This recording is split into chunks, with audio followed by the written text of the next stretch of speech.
আকাশবাণী কলকাতা। স্থানীয় সংবাদ পড়ছি নমামি বসুরুদ্র।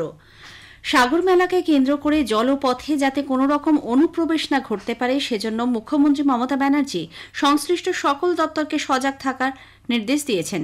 সাগর মেলার প্রস্তুতি খতিয়ে দেখে কলকাতা ফেরার আগে সাগর হেলিপ্যাডে এক সংক্ষিপ্ত অনুষ্ঠানে 153 কোটি টাকার বিভিন্ন সরকারি প্রকল্পের উদ্বোধনী অনুষ্ঠানে মুখ্যমন্ত্রী বলেন, উপকূল বাহিনীকে এ বিষয়ে অতিরিক্ত সজাগ থাকতে হবে।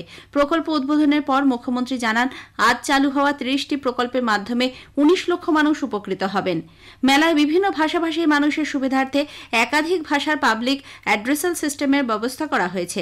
মেলায় আসা তীর্থযাত্রীদের প্রসাদ ও অন্যান্য প্রয়োজনীয় জিনিস বহন করতে জৈব পদার্থে তৈরি ব্যাগ বিনামূল্যে সরকার থেকে দেয়া হবে বলেও মুখ্যমন্ত্রী ঘোষণা করেছেন।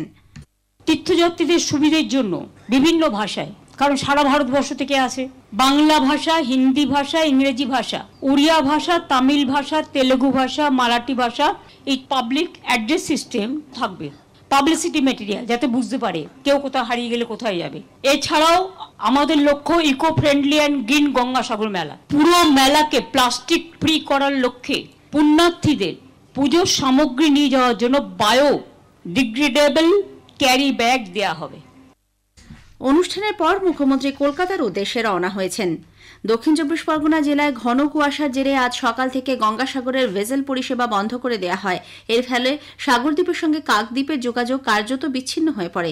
পুণ্যার্থী সাধারণ মানুষ কাকদ্বীপের লট নম্বর 8 ও সাগরের কচুবেড়িয়া জেটিতে ভেসেলের অপেক্ষায় আটকে পড়েন। বেলা 9টা নাগাদ ভেসেল পরিষেবা চালু হয়।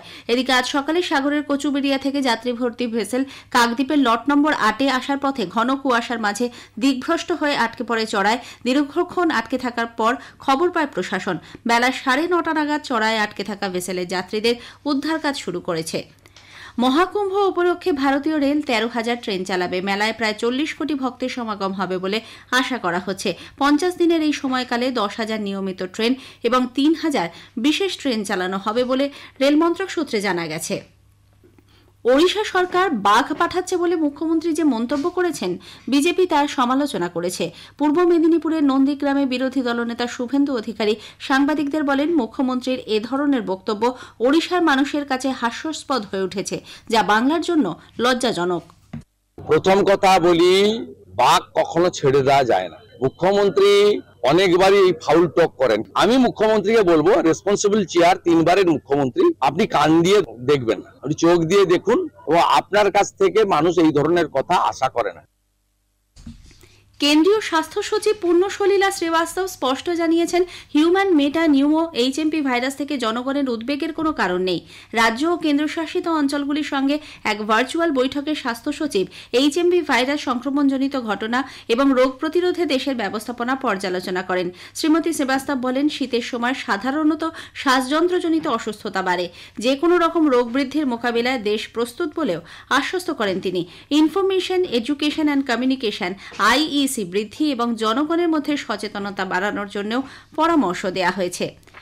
জলপাইগুড়ি, শিলিগুড়ি সহ উত্তরবঙ্গের বিস্তীর্ণ এলাকায় আজ সকালে মৃদু ভূকম্পন অনুভূত হয়। রিক্টার স্কেলে এর তীব্রতা ছিল 5.3। সকাল 6:35 নাগাদ এই ভূমিকম্পের কেন্দ্রস্থল ছিল তিব্বতের শিগাৎসের 35 কিলোমিটার অদূরে। দক্ষিণবঙ্গে কলকাতা সহ 2-1টি জায়গাতেও ভূমিকম্প টের পাওয়া গেছে। ক্ষয়ক্ষতির কোনো খবর এখনো পর্যন্ত নেই।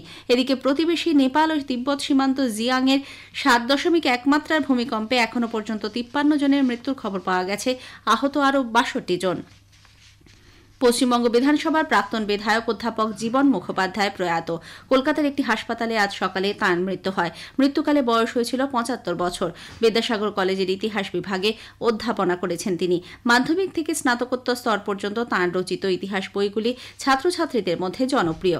ভারতের স্বাধীনতা সংগ্রাম, কিছু কাহিনী, শতরূপে মা শারদা সহ তাঁর লেখা বিভিন্ন বই গবেষক মহলে সমাদৃত।